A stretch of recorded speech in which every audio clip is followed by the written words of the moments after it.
क्या ये chemical stock एक कमबैक पाथ पर है? इसके बारे में इस वीडियो में हम बात करने वाले हैं। वेलकम टू यज्ञ इन्वेस्टमेंट एकेडमी दोस्तों।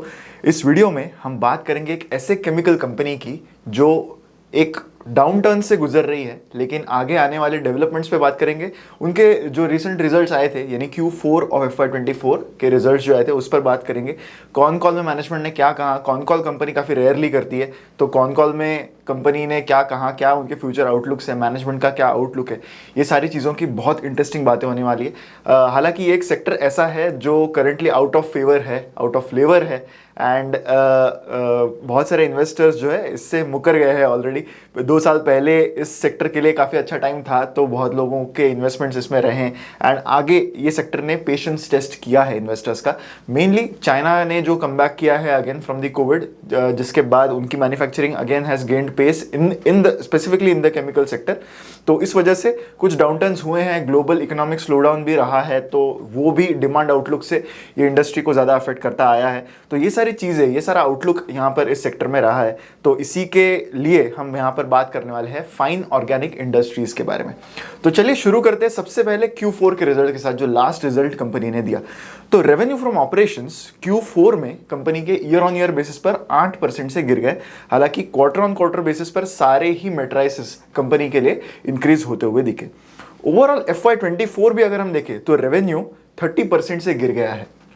FY23 कंपनी के लिए काफ़ी अच्छा साल रहा था, लेकिन FY24 में एक डाउनटर्न यहाँ पर आया है। हालांकि कंपनी ने खुद कहा है कि FY23 एक्स्ट्रॉर्डिनरीली कंपनी के लिए अच्छा रहा था, एंड ऐसे प्रेडिक्शंस कंपनी अपने बिजनेस के बारे में नहीं कर सकता, इधर ऑन द गुड साइड और on the bad side. So FY23 clearly एक एनामोली ईयर था, एक एबनॉर्मल ईयर था कंपनी के लिए।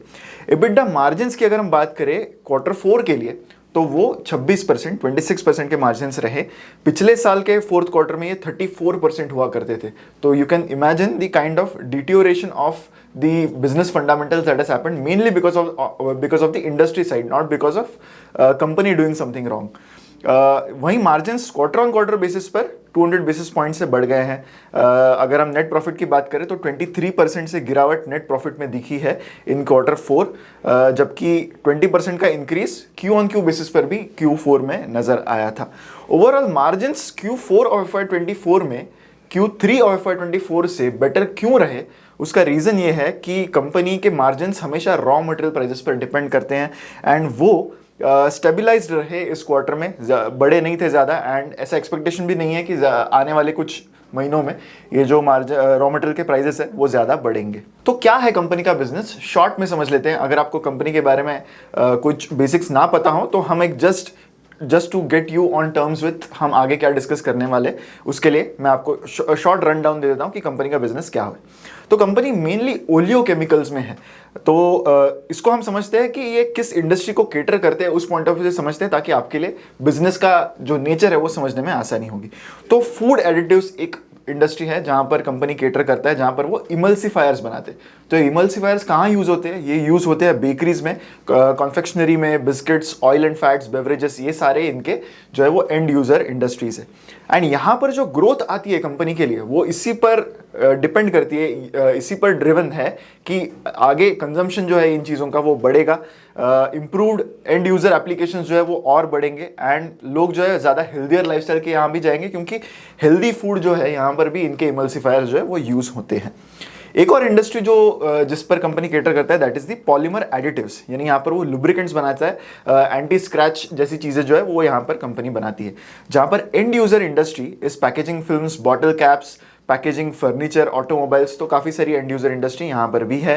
फीड न्यूट्रिशन के एडिटिव्स जो है वहाँ पर भी कंपनी के प्रोडक्ट्स है, जहाँ पर कंपनी के इंग्रेडिएंट्स होते हैं नेचुरल एंटीबायोटिक्स, यानी पोल्ट्री फीड, कैटल फीड जैसी जो चीज़ें हैं यहाँ भी कंपनी के जो प्रोडक्ट्स हैं वो यूज़ होते हैं। इसके अलावा कोटिंग इंडस्ट्री में भी यूज़ है कंपनी का, जहाँ पर कंपनी इमल्सिफायर्स बेसिकली बनाता है। सो यहाँ पर एंड यूजर चीज़ें जो होती है that includes automobile, lubricants, roads and highway related चीज़ें हैं, प्रिंटिंग इंक्स, कोटिंग मटेरियल्स, तो ये सारा कंपनी का प्रोडक्ट यहाँ पर यूज़ होता है। एंड साथ ही साथ कॉस्मेटिक इंडस्ट्री में भी कंपनी केटर करती है, यानी यहाँ पर कॉस्फा एडिटिव्स जिसे हम कहते हैं। अगेन यहाँ पर इमल्सिफायर्स बनते हैं मेनली, जो creams and lotions, skin care, hair care, cleansers and home care में यूज होते हैं। कंपनी का मोट क्या है? कंपनी में ऐसी क्या चीज़ें हैं जो कंपनी के लिए काफ़ी मेजर बैरियर हो सकती है बाकी कॉम्पिटिटर्स को इस इंडस्ट्री में एंटर करने के लिए। तो ऐसी 4 चीज़ें हैं। सबसे पहली चीज़ है कि यहाँ पर ऑलरेडी काफ़ी लिमिटेड प्लेयर्स हैं। सो फाइन ऑर्गेनिक्स इंडिया में एक ऑर्गेनाइज मार्केट में सबसे बड़ा प्लेयर है with in oleochemicals, with in this industry जहाँ पर ये केटर करते हैं स्पेशलिटी एडिटिव्स में। सेकेंड थिंग इज कि स्विचिंग कॉस्ट काफ़ी ज़्यादा होते हैं। तो कंपनी के जो कस्टमर्स है उनके लिए अपना सप्लायर चेंज करना, यानी फाइन ऑर्गेनिक्स की जगह उनका कोई कॉम्पिटिटर लेना थोड़ा मुश्किल है, काफ़ी लेंदी प्रोसेस है एंड ये कंपनी के लिए एक्सपेंसिव भी हो सकता है। जो कंपनी फाइन ऑर्गेनिक्स की कस्टमर है उनके लिए ये एक it's a tough thing to switch to another supplier.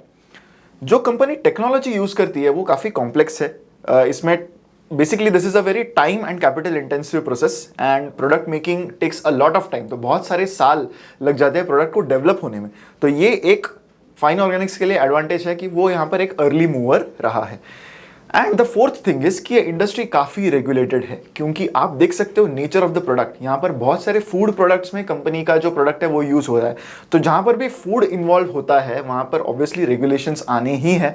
तो कुछ एडिटिव्स जो है वो एनवायरनमेंट के लिए भी हार्मफुल हो सकते हैं एंड अगेन फूड में भी यूज़ हो सकते हैं। तो ऐसे में स्ट्रिंजेंट रेगुलेशंस जो है वो गवर्न करते हैं इन सारी चीज़ों को। तो रेगुलेशन काफ़ी ज़्यादा है इंडस्ट्री में। तो ये जो 4 चीज़ें हैं इन वजह से बाकी कॉम्पिटिटर्स का इस बिजनेस में आना एक थोड़ा सा बैरियर क्रिएट कर देता है। अब हम समझते हैं कंपनी का जो प्रोडक्ट है, कंपनी के जो फाइनेंशियल्स है, नंबर्स पर आते हैं। तो जो रेवेन्यू नंबर्स है, इफ़ यू सी FY23 के बाद FY24 में काफ़ी बड़ी गिरावट दिख रही है। लेकिन अभी भी एक्सपोर्ट मार्केट कंपनी के लिए एक की मार्केट रहा है। 50% से भी ज़्यादा रेवेन्यू अभी भी कंपनी का एक्सपोर्ट मार्केट से ही आता है। Now one very peculiar thing, एक बहुत इंपॉर्टेंट चीज़ कंपनी के रेशियोज को समझने के पॉइंट ऑफ व्यू से आप देख सकते हो कि कंपनी के असेट टर्नओवर जो है वो काफी ज्यादा है। असेट टर्नओवर का एक सिंपल फॉर्मूला होता है, turnover of the company divided by the total assets. अब जो टोटल असेट्स है they could be the net block, यानी डेप्रिसिएशन को अकाउंट फॉर करने के बाद का ब्लॉक भी हो सकता है, या फिर ग्रॉस असेट्स हो सकते हैं, यानी जो भी खर्चे कंपनी ने असेट्स बनाने के लिए अब तक किए हैं वो हो सकते हैं। तो दोनों रेशियोज को अगर हम कंपेयर करें यहाँ पर कि फिक्स एसेट टर्नओवर, कंपनी के जितने केपेक्स है, जितना उनका फिक्स एसेट है, उसके मुकाबले उनका रेवेन्यू कितने टाइम्स है, कितने टाइम्स ज्यादा है एक साल का रेवेन्यू। तो यहाँ पर आप देख सकते हो कि ये जो मेट्रिक है कंपनी के लिए वो काफी स्ट्रांग नजर आ रहा है। कंपनी के नेट ब्लॉक के कंपैरिजन में कंपनी का जो रेवेन्यू है वो लगभग 7 से 8 टाइम्स ज़्यादा है। सो FY23 हालांकि बहुत ज़्यादा था, 12 टाइम्स उन्होंने रेवेन्यू जो है वो बुक किया in FY23 compare to the assets that they have on their books. In FY24 ये 8 टाइम्स हो चुका है। एंड अगर हम ग्रॉस ब्लॉक देखें, यानी डेप्रिसिएशन को अकाउंट फॉर किए बिना जितना भी केपेक्स कंपनी ने अब तक हिस्टोरिकली किया है उसके मुकाबले 3.25 टाइम्स का टर्नओवर उन्होंने FY24 में किया। सो ओवरऑल असेट टर्नओवर काफ़ी ज़्यादा है, यानी आप केपेक्स करते हो उसके बाद after some years have passed, जब आपकी ऑपरेशनल कैपेसिटी अच्छी हो गई हो तो तब आपका जो टर्नओवर है वो काफ़ी ज़्यादा टाइम्स रहेगा of your fixed assets that you have done. That brings us to a very important aspect regarding this company's business, that is the cash usage. मैंने एक सिंपलिस्टिक बैलेंस शीट कंपनी की आपके लिए बनाई है यहाँ पर, ताकि आपको आसानी हो समझने के लिए कि कंपनी का करंट जो बैलेंस शीट है वो किस तरह से दिख रहा है। तो लायबिलिटीज जो है वो लेफ्ट साइड पर है, एसेट साइड पर है। हालांकि ऐसी बैलेंस शीट अब बनती नहीं है, but just for ease of understanding मैंने ये ऐसी बनाई है। आप देख सकते हो कि इक्विटी साइड में, लायबिलिटी साइड में इक्विटी ही मेन पोर्शन है कंपनी का। सो लगभग 1921 करोड़ का इक्विटी है कंपनी के पास। बोरोइंग्स करंटली कंपनी के पास कुछ भी नहीं है, डेट फ्री कंपनी है। एंड बाकी लायबिलिटीज जिसमें मेनली ट्रेड पेएबल्स है, जो पैसे कंपनी को अपने सप्लायर्स को देने हैं, वो 186 करोड़ के है। तो इस तरह से liability side very simplistic version है। असेट साइड में आप देखो कि फिक्स एसेट्स कंपनी के, this is the net block, यानी डेप्रिसिएशन अकाउंट फॉर करने के बाद कंपनी के बुक्स में 233 crore of fix assets currently है। Capital work in progress 30 crore का है। इन्वेंट्री एंड रिसीवेबल्स, यानी वर्किंग कैपिटल फाइनेंस करने के लिए जो चीजें लगती हैं, वो करंटली कंपनी के बैलेंस शीट पे 572 करोड़ की है। Cash in the books of the company, इसमें जो फिक्स डिपॉजिट्स भी आते हैं, कुछ इन्वेस्टमेंट्स अगर कंपनी ने किए होंगे वो भी आते हैं, तो वो 1049 करोड़ के हैं। आप देख सकते हो कि कंपनी के बैलेंस शीट पर कितना ज्यादा कैश करंटली हम देख सकते हैं। इनफैक्ट कंपनी के जो फिक्स एसेट्स है, जो नेट ब्लॉक कंपनी का है, उसके मुकाबले लगभग 5 टाइम्स का कैश कंपनी के बुक्स में है। तो जाहिर सी बात है, ऐसे में कोई भी इन्वेस्टर यही पूछेगा कि इस कैश का कंपनी एग्जैक्टली क्या करने वाली है। तो यहाँ पर भी कंपनी ने अपने कॉन कॉल में भी बताया कि कैश के यूसेज काफ़ी ज़्यादा है, उनको आगे लगने वाले हैं वो। कंपनी का एक महाराष्ट्र SEZ में एक प्लॉट है, वो प्लॉट का अलॉटमेंट होना बाकी है। जब वो अलॉट होगा उसके बाद काफ़ी सारे इन्वेस्टमेंट्स कंपनी को अगले 2 साल में करने होंगे, जिसके बाद प्लांट जो है वो ऑपरेशनलाइज होगा। इसके अलावा कंपनी कुछ एक्विजिशंस भी कंसिडर कर रहा है, जहां पर टारगेट यानी जो कंपनीज को कंपनी अक्वायर करने वाली है that would be profit making companies, जो वो चाहते हैं कि प्रॉफिट मेकिंग कंपनीज हो एंड उनके अच्छे प्रोडक्ट्स हो, अच्छा इंफ्रास्ट्रक्चर हो। तो कंपनी ने क्लियर कर दिया है कि वो सिर्फ for the sake of acquiring कोई कंपनी अक्वायर नहीं करने वाली, अच्छा बिजनेस मॉडल कंपनी का ऑलरेडी वर्किंग होना चाहिए। इसी के साथ कंपनी ये भी कंसिडर कर रही है कि कुछ नया प्लांट वो सेटअप कर पाए आउटसाइड इंडिया एज वेल, जो उनकी एक्सपोर्ट डिमांड को केटर करता रहेगा। अगर हम इंपॉर्टेंट फाइनेंशियल रेशियोज की बात करें आगे, तो जो रिटर्न प्रोफाइल है कंपनी का FY24 के लिए वो अभी भी अच्छा है, हालांकि वो डिटीरियोरेट हुआ है FY23 के मुकाबले, but still return on capital employed of 25% is a very good ratio that shows कि management has executed quite well। पिछले आप 7-8 साल में भी return on capital employed देखोगे तो it has been quite good। Return on net worth भी काफ़ी अच्छा रहा है कंपनी के लिए, so both ratios have been quite good. That shows कि management has been quite good in understanding the business and doing the right capital allocation which is required. अब हम बात करते हैं कुछ अर्निंग्स कॉल इनसाइट की। पहली बार कंपनी ने अपना अर्निंग्स कॉल किया at the end of FY24, तो कुछ चीज़ें जो इंपॉर्टेंट है वो हम यहाँ पर डिस्कस करते हैं। तो सबसे पहले कंपनी की मैनेजमेंट ने ये कहा कि कुछ हेडविंड्स उनको एक्सपोर्ट बिजनेस में अभी भी नजर आ रहे हैं। Europe is not doing that well. Europe का जो एक्सपोर्ट मार्केट है that is not quite strong at the moment and US market is still recovering, बाकी सारे एशियन मार्केट्स भी रिकवर हो रहे हैं। लेकिन Red Sea crisis is another problem for the company, जिससे जो शिप्स का जो ट्रांसपोर्ट है that is affected because of that. तो इससे लीड टाइम जो है वो इंक्रीज हो गया है कंपनी का। द सेकेंड थिंग इज कि सारे कंपनी के जो प्लांट्स है वो करंटली एक ऑप्टिमल कैपेसिटी पे रन हो रहे हैं, except for a plant in Patalganga. तो 4 बेसिक प्लांट्स है कंपनी के पातालगंगा जो रीजन है विच इज नियर मुंबई। इसके अलावा नवी मुंबई रीजन में ही यानी डोंबिवली एंड अंबरनाथ, ये सारे रीजन में कंपनी के प्लांट्स है। तो सिर्फ एक पातालगंगा का जो प्लांट है उसी में सिर्फ there is some room for capacity ramp up, बाकी सारे प्लांट्स एक ऑप्टिमम लेवल ऑफ कैपेसिटी पे फंक्शन कर रहे हैं। पातालगंगा प्लांट स्टार्ट हुआ था मार्च 22 में and it will take another 2-3 years to run at full capacity utilization, ऐसा मैनेजमेंट का कहना है। एक और चीज, now this is regarding the future aspect कि आगे कंपनी कहां पर प्लांट्स लाएंगी, क्या क्या ऑपरेशनलाइज होगा। तो महाराष्ट्र का SEZ का प्लांट जो मैंने थोड़ी देर पहले मेंशन किया, तो इसके लिए company is awaiting the land allotment letter. ये 30 एकर्स का लैंड है एंड ये कमीशन होगा by the end of FY26, ऐसा एक्सपेक्टेशन है and this will primarily cater to the export market. The next part is कि जो मैनेजमेंट है वो एक्सपेक्ट कर रहा है कि थाईलैंड का प्लांट भी, उनका थाईलैंड में भी एक प्लांट है that is expected to be commission. हालांकि ये प्लांट काफ़ी छोटा है, पर ये एक्सपेक्टेशन है कि ये कमीशन होगा by the end of June 24, यानी अब तक ये कमीशन हो गया होगा। जब ये रिजल्ट्स आएंगे तब ये और क्लियर हो जाएगा Q1 के रिजल्ट्स में। तो ये काफ़ी छोटा प्लांट है। इनिशियली फोकस इसी पर रहेगा कि स्मॉल ट्रायल प्रोडक्शन जो है वो यहाँ पर हो।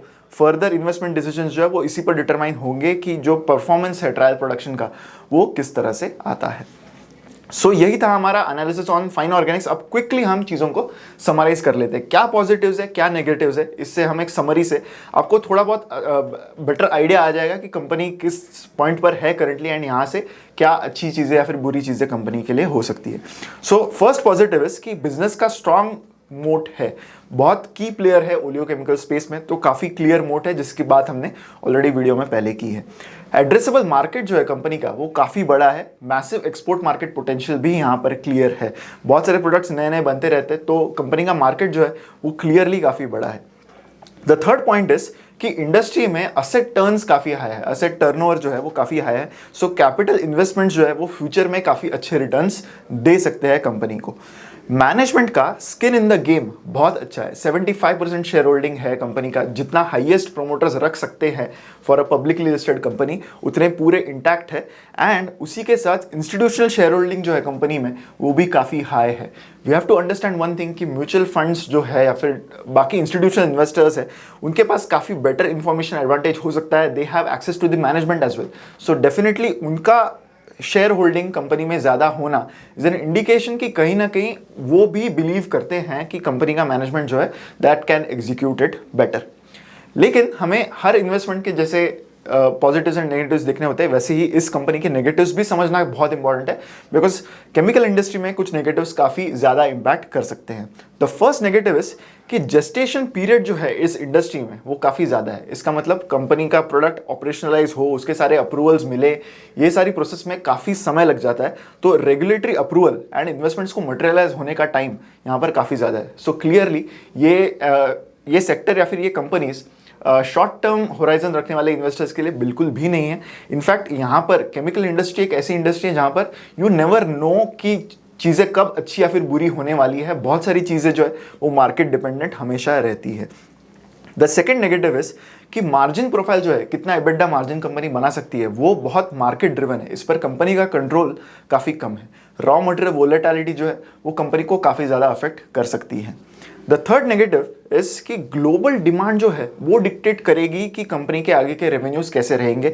FY24 सॉफ्ट रहा था। FY25 में अगर ग्लोबल डिमांड उस तरह से कम बैक नहीं करती again, then again FY25 might not be a good year for the company.